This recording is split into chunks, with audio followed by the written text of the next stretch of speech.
everyone, it's Sydney and thank you for coming back to my channel, which I have seriously neglected in 2021.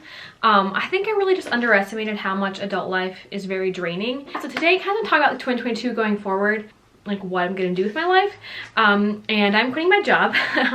Actually, honestly, I did put in my notice, a rough notice, like back in September. I did put my official notice for June 10th, for 13 months. But yeah, so that will be like my first full-time adult career job. And I'm quitting. I think going into it, like I kind of knew it wasn't going to be like a career path for myself. Last year with COVID going on, I thought this would be a good job to take just because I know what I'm doing there. I like who I work with, and I'm comfortable. And then the summer, I'll be moving home with my parents.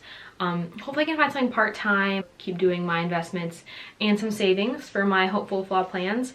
But getting into that kind of like what I'm doing with my life in 2022, I have a list in case I forgot everything. The first thing that I'd like to do is I've applied for a Fulbright program. If you're a US student, they will pay for you, in a lot of cases actually, they will pay for your tuition and give you like a living stipend, but it's really, really competitive.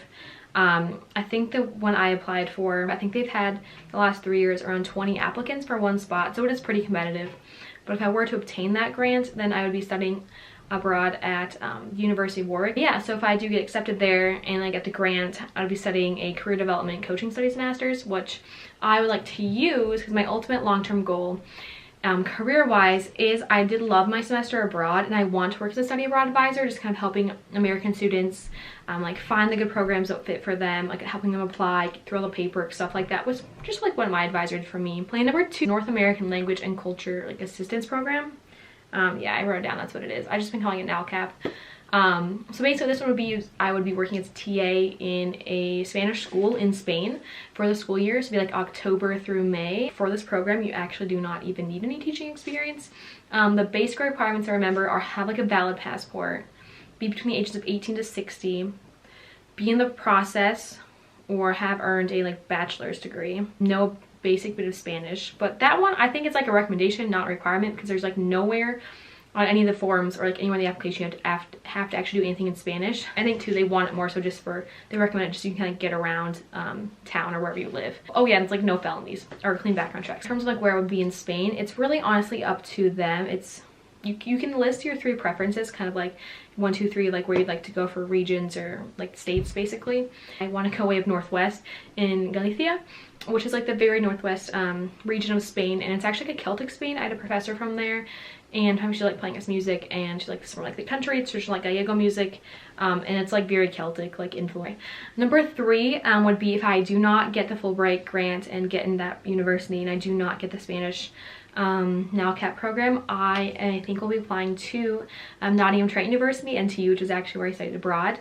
But they are actually also very well known for their like career development. I don't know why I did this. It's legitimately called career development, but it's very comparable, I would say, to like student affairs, which is what I want to do and probably what I would be studying if I chose to obtain my master's degree in the States.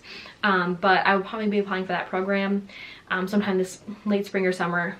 So it kind of depends like when I find out, but the first 2, I like the university, I know I like the city, and I still have a friend who lives there, so it will be very, very convenient. Number 4 would just be moving out of state. I've lived here my entire life. I kind of just like want to get out and try something different. Maybe like work in admissions, because I feel like admissions is probably a good spot to kind of start out with in student affairs, especially if you don't have a master's degree. I feel like a lot of the younger kind of like recruitment admission staff that does all the traveling, things like that, I feel like they tend to be kind of younger recent college graduates, so that would kind of be like my backup plans, like moving out of state. Okay, number 5 is just kind of the same thing, but in state, just trying to find like a job in admission somewhere, or like somewhere in university, kind of doing something related to like the career path that I eventually want to end up on, can get somewhat closer to student affairs, because I feel like for now working in a lab, it just has really no relevance to what I want to do long term. So even if like necessarily it's not right in study abroad or that kind of stuff like that, I think that just kind of working at a college level with admissions or something would kind of help me get closer where I want to be eventually. Number 6 would be moving down to Brookings in state if I cannot find like if I cannot find a job out of state, if I cannot find like an admissions job in state. I know that I really liked Brookings. It just seems more like home. Like it seems more like home than the town I went to high school in, and finding like any job that I could like make a decent living at. Now plan number 7, 8 and on are really like long shots. Preference wise, we would probably go like number 4, 5, 6, whatever, like after everything abroad and like before like moving out of state stuff. But they're also very competitive and very unlikely. I'm a Big Brother fan. I would not say like I'm a crazy Big Brother fan. Like I'm not insane, but like I have watched most of the seasons since I started sometime in like late middle school, early high school. I have watched most of those seasons. So actually probably the next few weeks I really need to do more research, but my plan is to apply for Big Brother. That'd be crazy awesome if I were able to go on that. I know about Survivor as well. I feel like that one would really push me because it seems horribly unpleasant and very miserable. I think I've watched like 3 episodes in the entirety, and I get the whole thing like you live in nature, which ugh, gross. I like the internet, I like the indoors, like the air conditioning. I like my indoor plumbing. That's a nice one. So I think it'd be a very miserable experience. Maybe I'll apply for that one as well. If there's any other reality television that you guys have heard about that I do not know about, feel free to let me know, because I'll give it a shot, right? Why not? Number 8, or like the last like program that I'll be applying to, is the DCP, or the Disney College Program, which basically is like an internship at Disney World. I really wanted to do this when I first heard about it my freshman year of college, and then kind of with studying abroad and kind of just changing my majors a lot and ending up in a major that was very specific, where classes were only offered like odd springs, even falls, and you really couldn't miss a semester without getting put a year or 2 behind. It really just went out the window. If you would have asked me like a year ago kind of like where was that in my priority list, I would probably put it top 3. I think to be kind of part of that magic, or kind of part of that behind the scenes stuff that, you know, you're putting on this big, like, not like a show, but like I feel like every cast member there, you know, they play a small role, and like especially like little kids like who still believe in Disney and like they don't know it's not real yet, like for them, like to see like their smiles or happy faces. Long story short, yeah, I'll be quitting my job, moving with my parents, and hopefully I'll be getting accepted somewhere. I really do hope I get to move to Europe and one of those things works out, because I have been making a lot of plans, telling a lot of people that I am. So it's going to be very embarrassing if I did all this stuff and I don't end up getting accepted anywhere in Europe. 2021 kind of sucked. Actually, mine was pretty neutral, but I think in a whole general atmosphere it really sucked a lot. So 2022 has not started out great, but hopefully it gets better for all of us. But yeah, thank you guys for tuning into my channel, and hopefully I will be seeing a lot more of you guys soon. Bye!